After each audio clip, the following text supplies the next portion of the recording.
Welcome to MedTech Global Insights. A monumental shift just happened in the United States medical device market. Last week, the FDA's new Quality Management System Regulation, or QMSR, officially went into effect. This is the most significant update to U.S. quality system rules in over 2 decades, fundamentally changing the compliance landscape.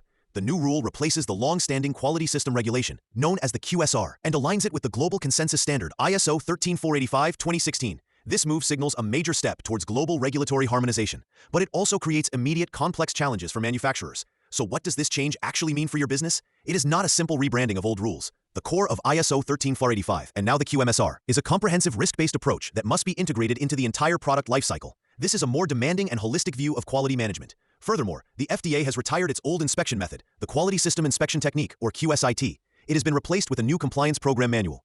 This means that even seasoned companies will face FDA inspectors who are using a brand new playbook, creating a new layer of uncertainty for every audit. Let's consider a real-world scenario. Take a successful German diagnostics company that is already certified to ISO 13485 and sells its products across the European Union.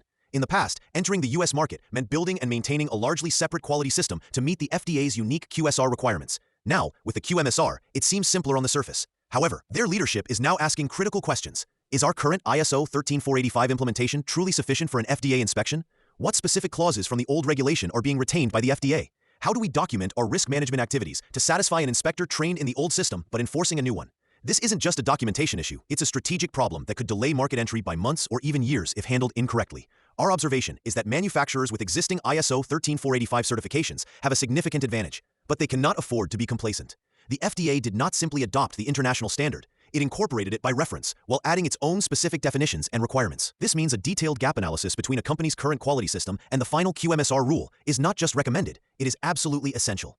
Understanding these nuances is the key to a smooth transition and continued market access. This regulatory convergence is an opportunity to streamline global operations, but only for those who navigate the details with precision.